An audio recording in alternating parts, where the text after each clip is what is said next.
Hombre Nuevo Digital presenta Pura Vida Cultural. Pura Vida Cultural. Con Elisa González.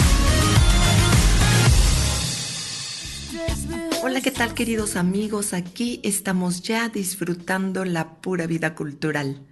Y en este día tan emblemático y tan especial, quiero dedicar el tema dentro del terreno del arte a la crucifixión. Recordemos que para el mundo católico hoy es un día pues de dolor, de mucha pérdida, precisamente por representar la crucifixión de nuestro amado Señor Jesucristo.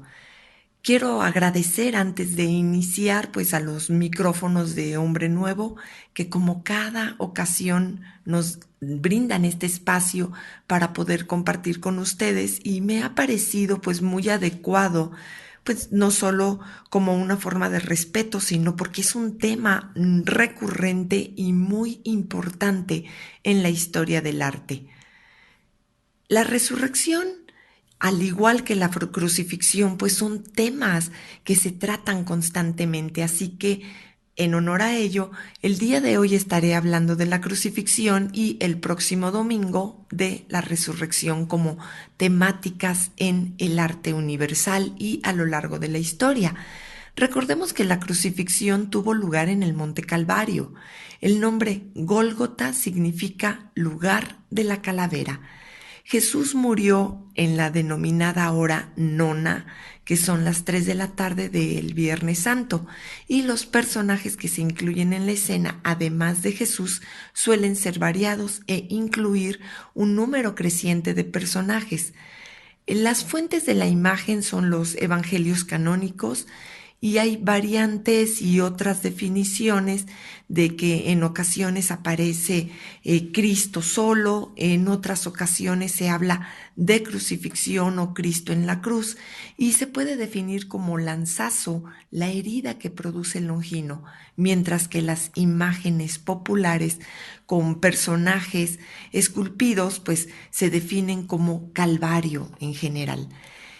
Cristo crucificado o en la cruz o Jesucristo, que es donde viene precisamente Jesús Cristo, que es Jesús crucificado, o simplemente crucificado como se le conoce, son denominaciones pues que podríamos decir convencionales para la representación de carácter escultórico o pictórico de esta escena evangélica de la crucifixión, especialmente cuando se limita a la figura de Jesús o a la cruz específicamente y que no tiene otras adiciones. Cuando, como les mencionaba, pues ya hay más personajes o la escena es mucho más abierta o completa, pues estaríamos hablando de el Calvario de Jesús. Al incluir elementos paisajísticos como pueden ser urbanos o también naturales u otras figuras, cuando hay crucificados como el buen ladrón que es Dimas y el mal ladrón que es Gestas, pues ya estamos hablando de escenas completas.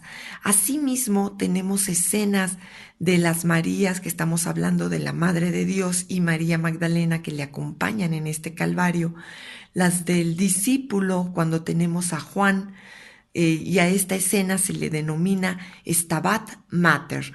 Si aparece la Virgen María y el apóstol a ambos lados de la cruz. Tenemos también las escenas de sayones, de longinos, de otros soldados romanos y las de los espectadores, que en algunas pinturas principalmente pues representan incluso una multitud. A veces se incluyen a otros santos que no tienen por qué corresponder necesariamente a la escena evangélica, ni siquiera ser de la época, pero parecieran encontrarse en una conversación sagrada en este momento y en ese momento, valga la redundancia, o en este estilo se le denomina Sacra Conversazione. Y otra o de las comitentes o donantes de las obras, pues ya estaríamos hablando de un plano inferior, de una obra pía o piadosa o de una actitud orante. Este tema de Cristo crucificado pues es uno de los más recurrentes en el arte cristiano y por supuesto tiene una iconografía más que evidente. Si bien a veces se representa a Cristo vestido o con una prenda pudenda únicamente a la altura de la cadera, lo habitual es representar su cuerpo desnudo, aunque con este paño de pureza que les llamo o prenda pudenda, que se denomina también perisonium. Los desnudos integrales son muy raros, pero destacados, como el caso de Brunelleschi, de Miguel Ángel, del mismo Cellini, y las convenciones de las representaciones artísticas de las distintas actitudes de Cristo crucificado se designan Christium triumphans, que son Cristo triunfante y que pues representan, a pesar de la muerte y el dolor, el triunfo del sacrificio de Jesús para pues borrar nuestros pecados. En las convenciones, como les mencionaba, también incluyen a Christum patiens, que es un Cristo resignado, que no debe confundirse con el Cristo de la paciencia, y Christus dolens, que es un Cristo sufriente, y el triunfante se representa vivo todavía en medio del dolor, con los ojos abiertos pero con su cuerpo erguido. El patiens o paciente se representa muerto, ya con una voluntad totalmente vaciada o vacía, que se conoce como kenosis, y con la cabeza inclinada y el rostro con una expresión serena, sus ojos cerrados y su cuerpo arqueado, mostrando las 5 llagas. Y el Cristo dolens se representa de una manera similar al patiens o paciente, pero con un gesto de dolor tremendamente marcado, particularmente en su boca, en el carácter escultórico, con una curva hacia abajo en este momento de la agonía y de tanto dolor, remarcando sus rasgos anatómicos y dando una mayor sensación de tensión y de gravedad.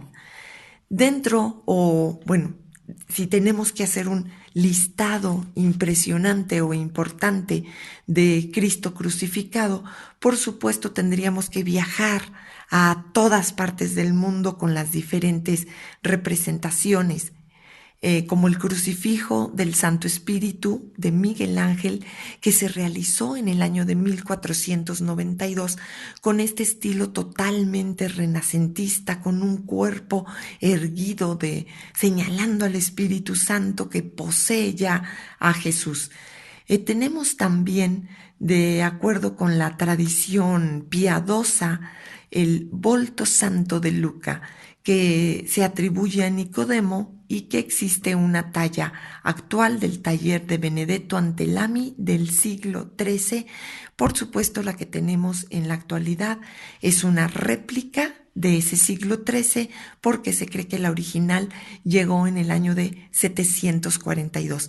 En esta Edad Media, en donde la figura artística era generalmente oscura y donde los artistas no tenían permitido, por cuestiones de pecado que se consideraba soberbia, firmar una obra, ya que su talento o esta capacidad escultórica o pictórica le había sido dada por Dios, motivo por el cual no tenía por qué exhibir su nombre. Pero por esa misma razón es que desconocemos a los autores de fastuosas obras de arte que afortunadamente han llegado hasta nuestros días. Tenemos también el Cristo triunfante. Les estaré compartiendo un collage de imágenes diversas acerca de estos autores y de estas crucifixiones que estaré hablando a lo largo de este programa. Y este Cristo triunfante que se da de la escuela Umbra en el siglo XII. Es una imagen bastante estática. La llamada escuela de Umbría o escuela Umbra es la denominación que recibe esta escuela pictórica formada durante el Renacimiento en la región italiana de Umbría. Y bueno, pues esta escuela se consideraba problemática porque no era una escuela de iniciación o de, digamos, de transición o de plenitud como tal, sino que más bien era como una transición para que los artistas pudieran desarrollar mejor todo lo que era este trabajo pictórico. Y ni siquiera se está de acuerdo con respecto a que existiera una tendencia como escuela. Como anécdota les puedo comentar que en esta región de Umbría se dice históricamente que Leonardo da Vinci acudía con sus discípulos y que en medio de la penumbra ellos pintaban y representaban paisajes diversos, entre ellos, por supuesto, los religiosos, para que pudieran trabajar a través de la penumbra este desarrollo obligado de la visualización y que la perspectiva, el escorzo, que es el manejo en perspectiva del cuerpo, pudieran ser mejor representados. Asimismo, tenemos imágenes hacia 1360 de un Christum Patiens, este Cristo paciente de la escuela de Novgorod, que era una escuela rusa donde tenemos estos famosos iconos medievales o iconos de carácter gótico con mucho dorado, con imágenes de un Cristo pues estático mirando de frente y cuya escuela destaca por estas pinturas murales activas desde el siglo XII hasta el siglo XVI. Y durante esa época, pues los artistas rusos conservaron las tradiciones bizantinas influidas en gran medida por Teófano, el griego que se convirtió, digamos, en el parteaguas o en el representante principal de esta etapa. Asimismo, pues los Christus dolens o dolientes que se atribuye como crucifijo a San Domenico ad Arezzo y que se cree se realizó durante los años 1268 a 1271. Y bueno, Zenir di Pepo Cimabue, también conocido como Bencivini di Pepo o el italiano moderno Benvenuto de Giuseppe, fue un pintor y creador de mosaicos florentino y se le considera el iniciador de la escuela florentina del Trecento, esta primera etapa de el Renacimiento. Tenemos el Trecento, el Quattrocento y el Cinquecento, que corresponden al siglo XIII, siglo XIV y siglo XV respectivamente. Pues si les parece bien, amigos, haremos una pequeña pausa y continuaremos hablando de las representaciones de la crucifixión en el arte. Seguimos, queridos amigos, hablando de este tema de la crucifixión en el arte. Les recuerdo, comuníquense con nosotros aquí a Pura Vida Cultural a través de nuestras redes sociales, en Facebook, en Instagram, por supuesto a través de las redes de Hombre Nuevo.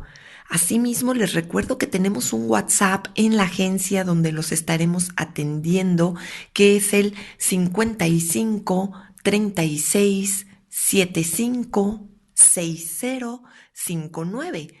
Donde nos dará muchísimo gusto pues saber acerca de sus opiniones, comentarios, sugerencias, y si alguno de ustedes quiere pues participar de nuestro programa, sea bienvenido. Les recuerdo también que los jueves estamos en Expert TV Woman de 8 a 9 de la noche hablando de temas diversos sobre el arte, la cultura, el turismo, la gastronomía, todo lo que hacemos, que es disfrutar la pura vida cultural.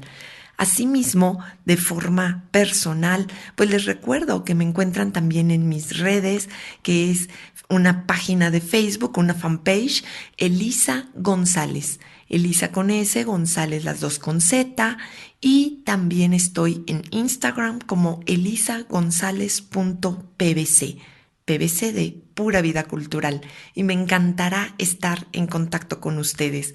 Sí, así que ya saben, amigos, pónganse en comunicación, sugiéranos. Les recuerdo que estamos ya a pocos días verdaderamente de empezar una nueva etapa para Pura Vida Cultural. No solo estamos en televisión, estamos en la radio, en la revista Encuentros, por supuesto, donde mi editora en jefe Natalie Velázquez realiza pues un trabajo extraordinario. Asimismo, pues tenemos cápsulas. Recuerden que pueden seguir todos nuestros podcasts del programa y algunas cápsulas y videos adicionales de gastronomía, de historia, de monumentos, de nuestros viajes y experiencias en YouTube. Ahí encuentran también a Pura Vida Cultural. Y bueno, pues próximamente les comentaba en esta etapa nuestro estudio cultural en la colonia Narvarte, donde tendremos talleres, cursos, actividades diversas como catas, pues de no nada más de vino, sino también de cerveza, de mezcal, de chocolates.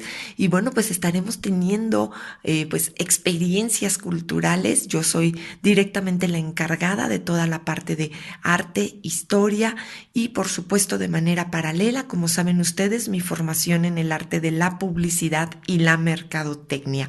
Nos han estado pidiendo cursos de marketing digital, manejo de redes y pues será un gusto compartir todo esto con ustedes. Por supuesto, nuestro colaborador estrella, que es el máster Carlos Lara, también estará dando cursos de dibujo y diversos compañeros de aquí mismo de la estación y de las diferentes universidades y recintos culturales en los que participo, pues estarán compartiendo temas de desarrollo humano, de cultura, de historia, de arte en general. Inclusive nos están solicitando, pues, como somos emprendedores, pues platicar de nuestras experiencias, compartirlas y por supuesto, pues tener invitados especializados en áreas de finanzas, legales, etcétera, para crear un club de empresarios.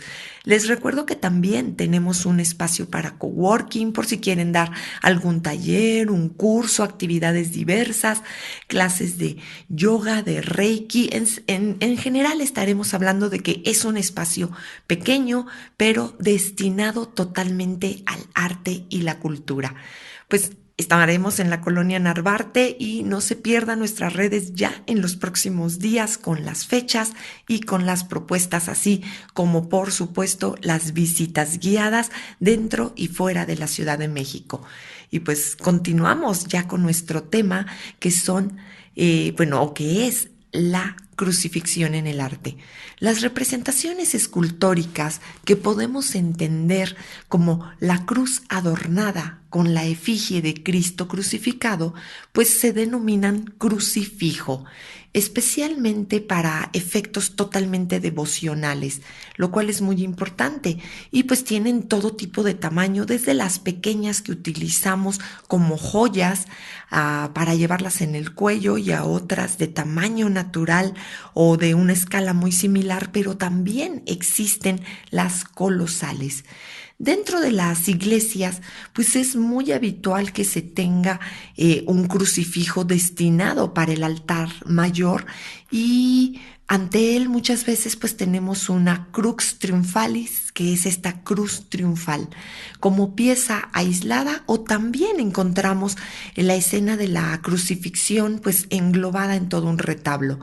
Una modalidad de representación muy especial es el famoso Cristo doloroso, el Gabelkreuz en alemán, que significa cruz, ¿sí? Y pues también lo tenemos con esta definición griega, en la que el travesaño horizontal se sustituye por dos en la Iglesia Ortodoxa en un ángulo, con su correspondiente interpretación cristológica.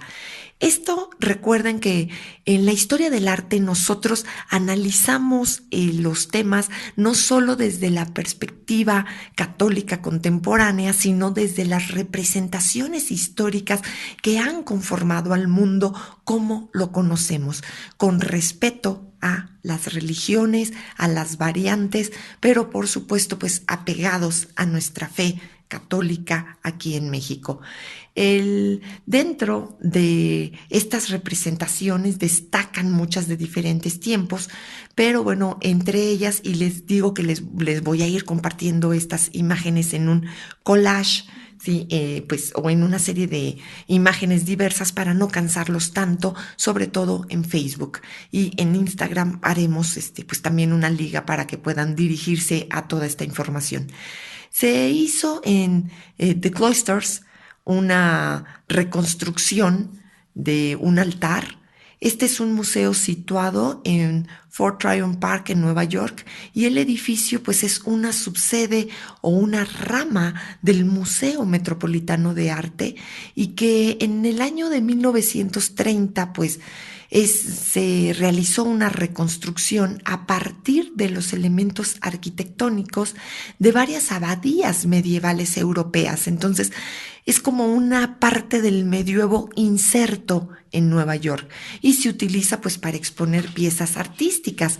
Aquí se dispone de un pequeño crucifijo sobre el altar y también en la bóveda se cuelga un crucifijo de grandes dimensiones.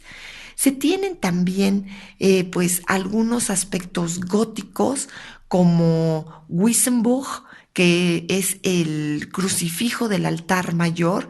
Y bueno, este lugar, Wissembourg, que les menciono, es una localidad y comuna francesa que está situada al norte del departamento de Bajo Rin, en la región de Alsacia. Y este crucifijo del altar mayor se denomina de San Pedro y San Pablo, porque rodean efigies de estos apóstoles a la imagen del crucificado. Asimismo, en la iglesia oeja de lo que se denomina Gotland o tierra gótica, tenemos un Cristo triunfante. Hay una hornacina que es como un pequeño nicho en iglesias alemanas. Se tiene también hacia el año 1000 una cruz pectoral anglosajona que es bellísima y se le llama de esta manera porque es la que lleva el Papa, los obispos y otros prelados colgando del cuello como un signo de dignidad. Asimismo, pues existen otras cruces pectorales como las rusas hacia el año 1600, que si bien ya el gótico se consideraba terminado, vamos a encontrar en Rusia, no el gótico, el bizantino, vamos a encontrarlo en Rusia muy presente hasta todavía entrado el siglo XVII. Tenemos en el siglo XIII, en Limoges, que es una ciudad capital histórica de la antigua región francesa de Limousin y es prefectura de este distrito, pues existen muchísimas fábricas de porcelana y allí destaca un Cristo en la cruz que es de cobre dorado y cubierto con esmalte. Asimismo, en el siglo XVII destaca una talla en marfil, bellísima, hispano-filipina. Y bueno, pues aquí tenemos este marfil obviamente de este color claro y espectacular, tallado sobre una cruz oscura en el siglo XVII. Y tenemos también otras imágenes de los crucifijos ortodoxos rusos con este característico travesaño inferior y que tienen representaciones del siglo XVIII. Esto es, les recuerdo, en la iglesia ortodoxa griega y que bueno, también se utiliza en Rusia, tiene 2 travesaños en lugar de 1. Y las cruces de grandes dimensiones pues presiden los cruces de caminos u otros lugares destacados que se denominan cruceros. También hay numerosos pasos procesionales con este tema, cruces funerarias, por supuesto, y a veces se dispone de representaciones de Cristo crucificado. La estación duodécima del Vía Crucis tradicional se describe como Jesús muere en la cruz. Y en la Reforma de Juan Pablo II, las escenas que tienen lugar con Cristo crucificado van de la 10ª a la 13ª. Pues, ¿qué les parece, amigos? Aquí tenemos un recorrido que va pues desde la antigüedad hasta la actualidad, inclusive con cruces geométricas como en Irlanda, en la zona gallega en España, en la zona gótica del siglo XV en Levantina, asimismo las celebraciones de la Semana Santa con el Cristo del Consuelo o el Cristo de los Gitanos en Granada, en España, en Valladolid también, con Cristos legionarios, sí, y bueno, toda una serie de imágenes que van desde la antigüedad. Y pues bueno, cada periodo artístico se destaca con implicaciones intelectuales, sociales e ideológicas. Pero si les parece bien, amigos, continúo con otras imágenes pictóricas y bueno, escultóricas y representacionales en general de la crucifixión en el arte después de una pequeña pausa. Seguimos aquí, queridos amigos, hablando de Cristo en la cruz, pues a lo largo de la historia del arte. Y bueno, pues cabe aclarar como acotación que previamente a las representaciones de Jesucristo crucificado, en el arte antiguo se había representado la muerte y la tortura de distintas formas, incluyendo la crucifixión. Temas clásicos de la escultura griega como el de Laoconte o el de Marcías, pues son claros precedentes de la representación de la anatomía masculina en una tensión extrema.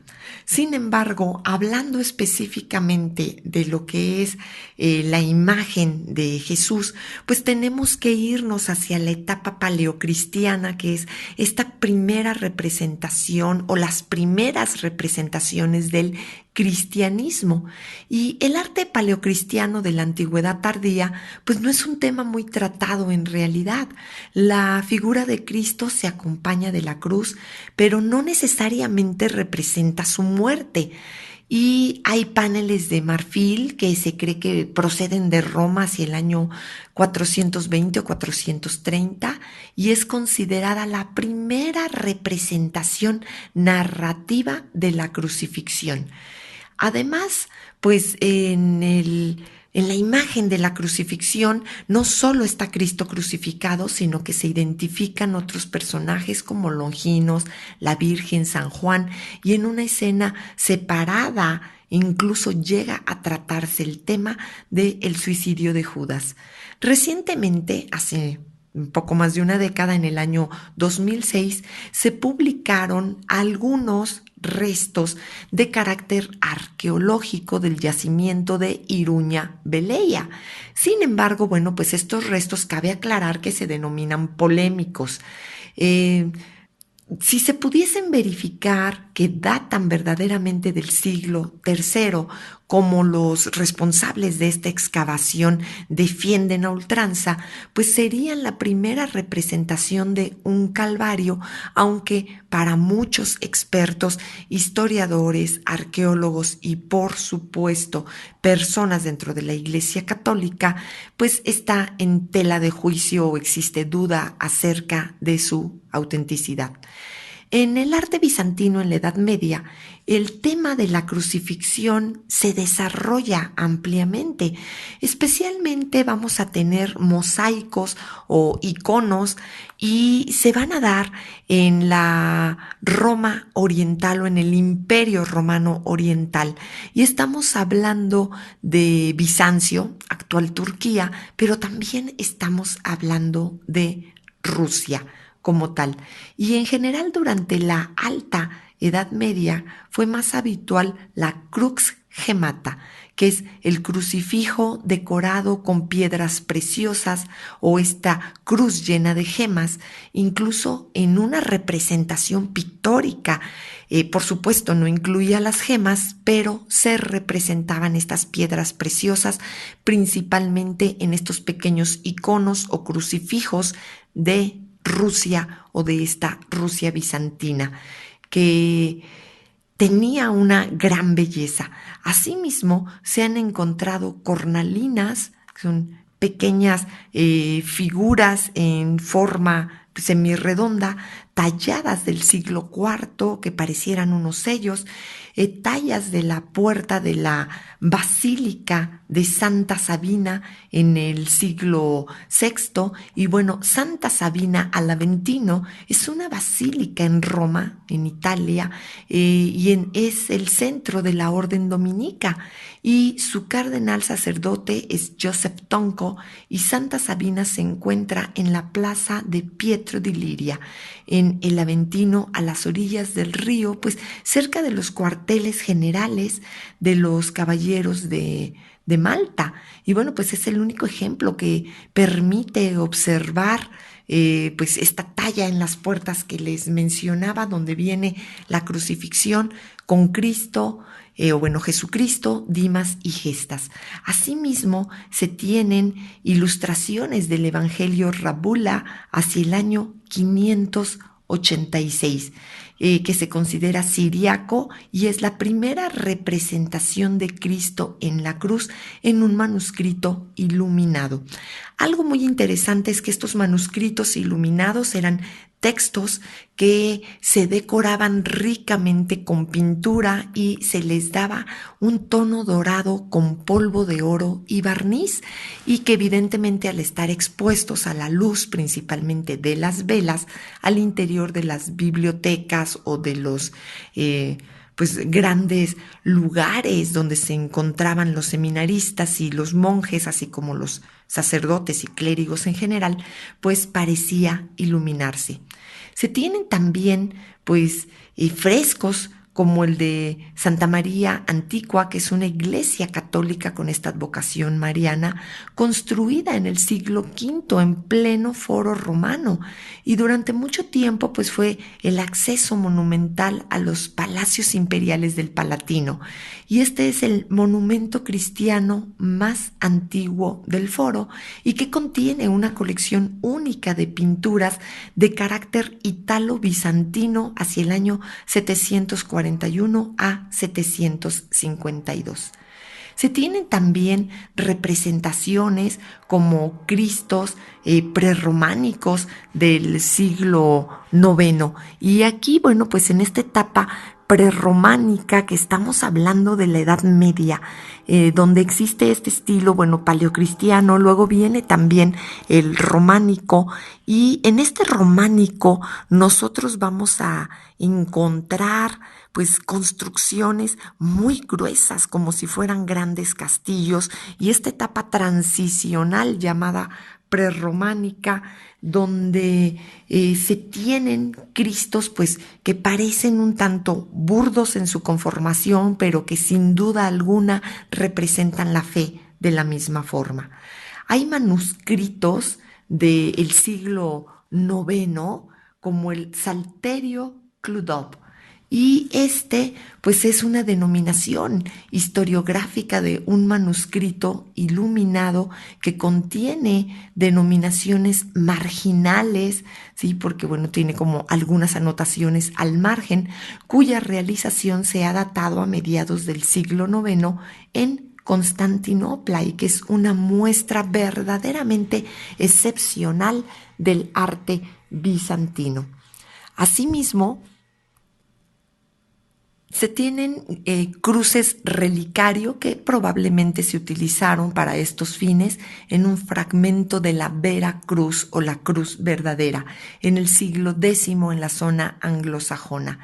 Se tienen, por supuesto, ilustraciones del sacramento, códices o leccionarios, crucifijo de Viernes Santo, por ejemplo, del monasterio bizantino de Agias, mosaicos también, y en toda la zona de Bizancio, la zona bizantina, se tienen muchos pues, ejemplos.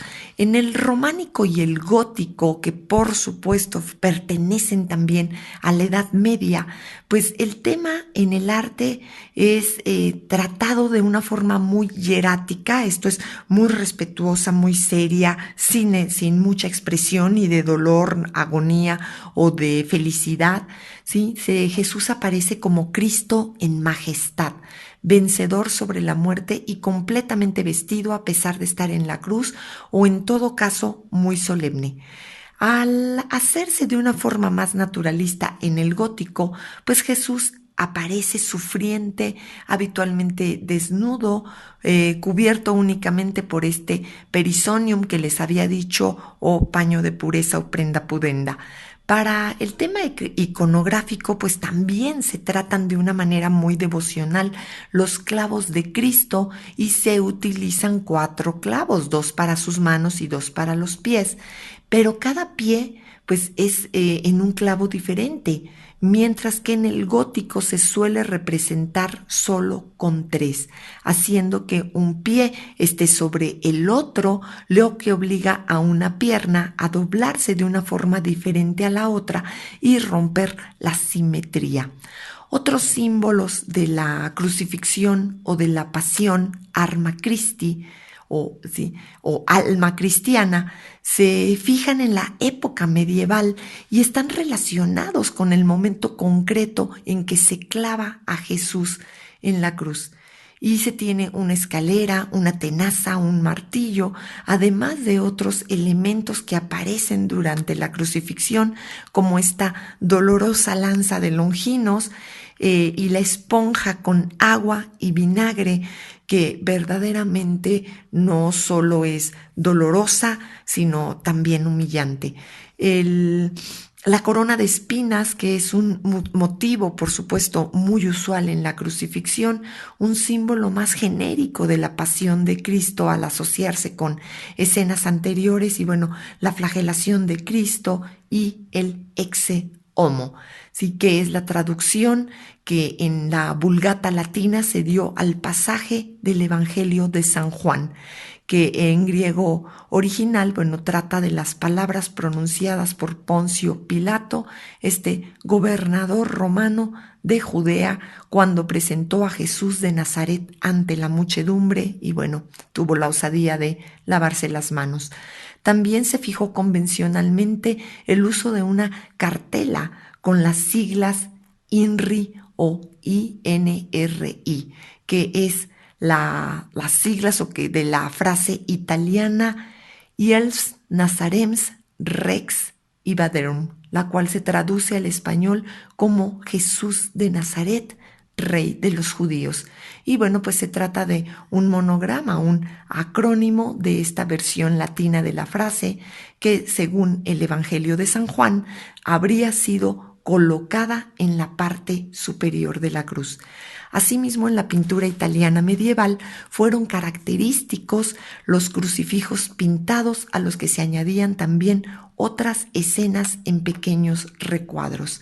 Pues bueno, pues la separación entre los 2 siglos del románico 11 y 12 y los 2 siguientes del gótico 13 y 14, lo que se conoce como Duecento y Trecento, aunque para efectos técnicos el Trecento sería el antecedente más remoto del Renacimiento, ¿sí? Se ajusta aproximadamente a la evolución formal, pues, de un estilo a otro, y no deja de ser una convención con muchas excepciones y, por supuesto, divergencias entre las distintas escuelas locales que representaron a Cristo en su majestad, en su agonía también, y bueno, pues en esta crucifixión tan dolorosa de la que estamos hablando, y continuaremos después de una pausa. Hemos regresado, amigos, y pues bueno, continuamos disfrutando la vida cultural a través de este tema lleno de pasión, pero también de dolor, que es la crucifixión de nuestro Señor Jesucristo. En los siglos XIII y XIV, bueno, predominaba el gótico y se hacían representaciones no solo bizantinas, sino también, pues, en vidrieras, por ejemplo, destacando la zona de Pisa, los crucifijos de la Santa Cruz de Santa María Novella de Giotto hacia el año 1290, 1295, en este Trecento o en esta etapa inicial o un antecedente remoto del Renacimiento, pues también predominante con los famosos grandes maestros flamencos. Tenemos diversos iconos que se representan del año, pues bueno, hacia los años 1305, 1310, las vidrieras de la iglesia de los dominicos de Estrasburgo en la etapa gótica, asimismo en el Trecento a Paolo Veneziano, a Simone Martini del gótico italiano, al Cristo del Milón en la Catedral de Sevilla ya hacia el siglo XIV, y hojas de dípticos de carácter alemán con un toque gótico hacia 1350 y 1375. Hablando de este gótico, pues desafortunadamente y aún con dolor, pues estaremos viviendo la pérdida irreparable que, aunque se nos dice que podrá recuperarse en gran medida, el dolor no cederá por un tiempo, que es el incendio, pues hace unos días, pues hace unos cuantos días, apenas lo digo con mucho dolor, todavía no podía ni siquiera soportar ver las escenas de Notre Dame de París quemándose, una parte de la historia, una parte de la cultura, no solo, como decía el presidente francés, el dolor nos acompaña en este momento de muerte y de luto en Francia. Creo que no solo era Francia, creo que era el mundo entero, más allá de que fuese una iglesia católica, era un emblema, sigue siendo y seguirá siendo un emblema del arte y de la historia. Gran parte de mi corazón murió en ese momento. En realidad el dolor, les confieso amigos, las lágrimas me corrían por las mejillas al estar viendo la destrucción de esta obra magnífica. Y bueno, pues el legado se ha perdido en gran medida, otras partes se recuperarán, pero bueno, pues se cerró un gran capítulo del gótico en la historia contemporánea.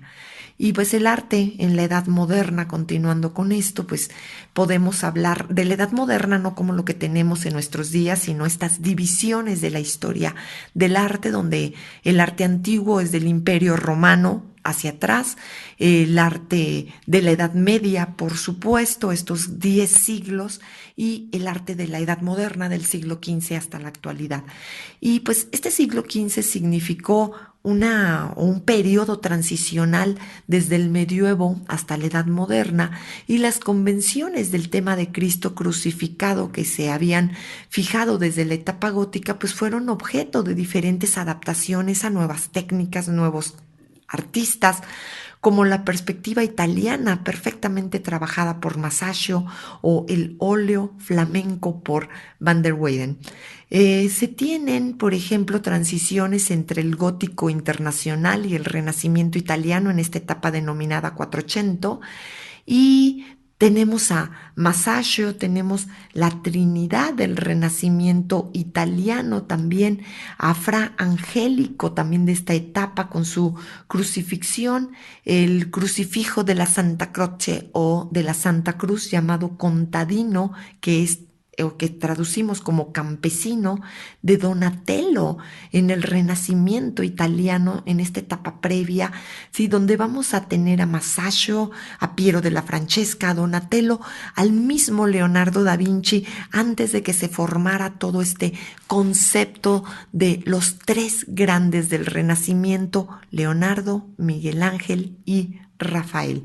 Tenemos también a Brunelleschi con el crucifijo de la capilla de Gondi, y pues se realiza como un contrapeso al que había hecho Donatello.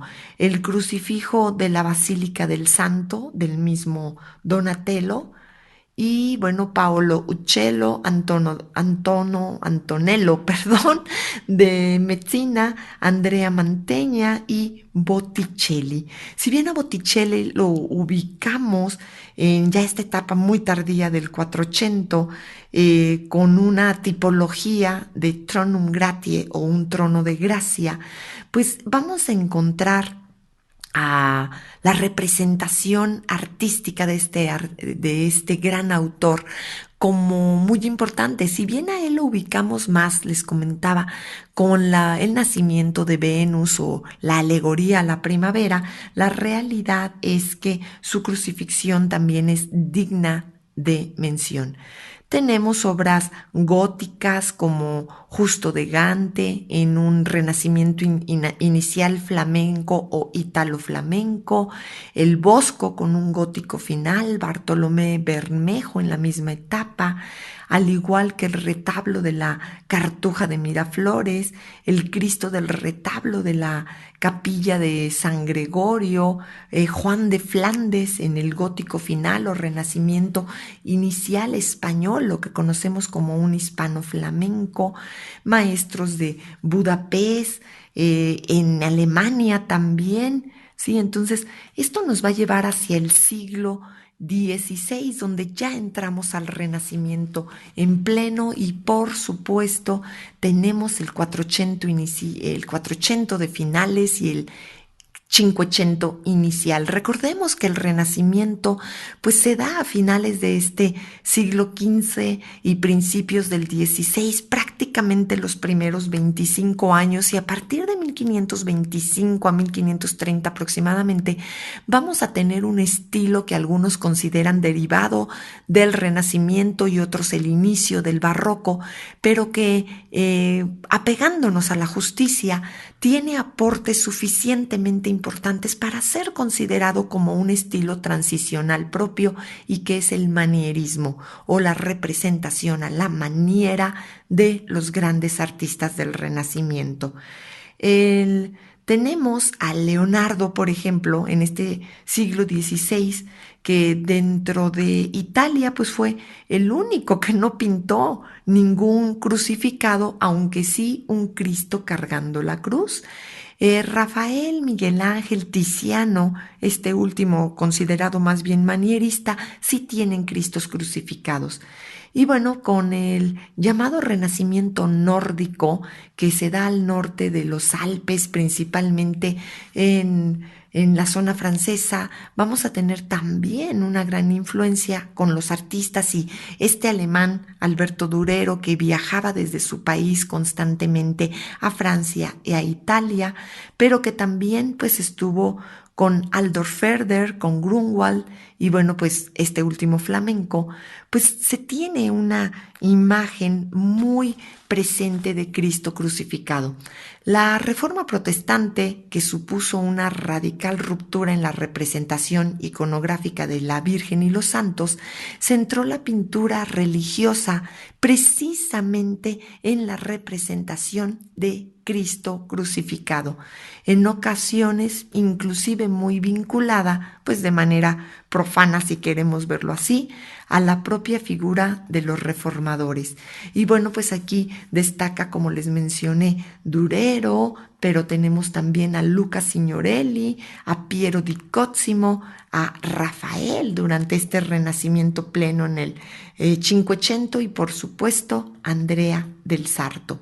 Asimismo, para mediados y finales del siglo XVI, ya de este manierismo que les mencioné, pues destaca Miguel Ángel, Cellini con su Cristo del Escorial, Tiziano, el Lorenzo Lotto, Bronzino, Juan de Juni, Tintoretto, el Veronés, el Greco, este artista de origen griego, pues radicado gran parte de su vida en Toledo, en España, motivo por el cual recibe esta denominación del Greco.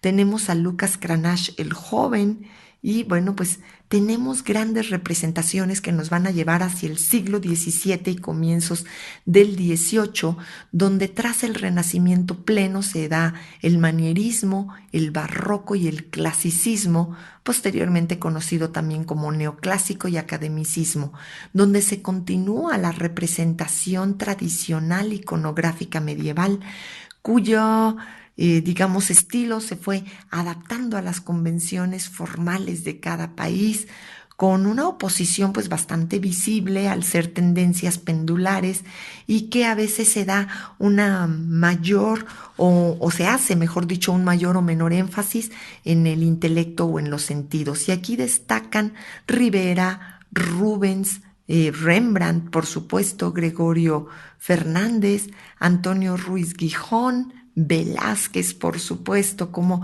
olvidarlo, ¿sí? Tenemos también a Bernini, a Salzillo, a Giovanni Battista Tiepolo.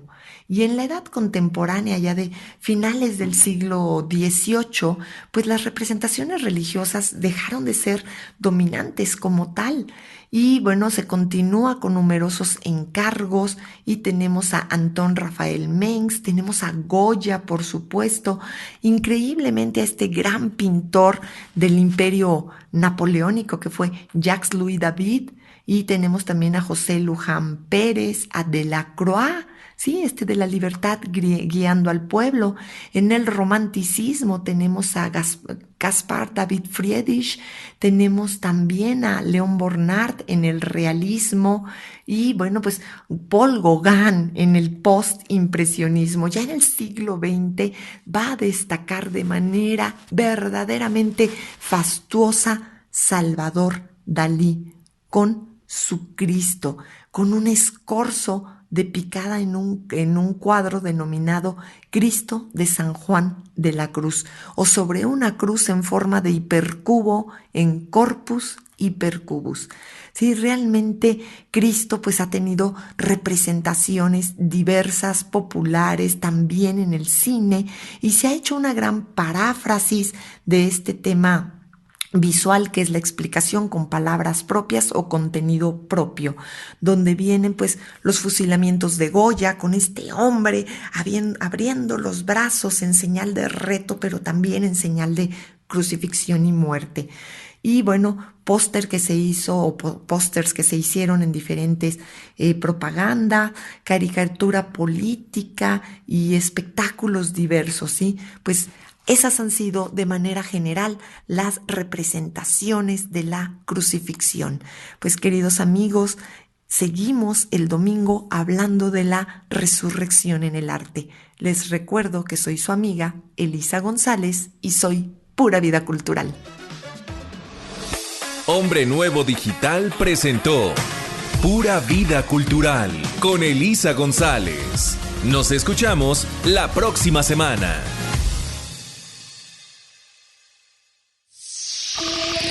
Hombre Nuevo Digital. Transmite en vivo desde la Ciudad de México para todo el mundo. Radio digital y formación humana las 24 horas del día. Hombre Nuevo Digital.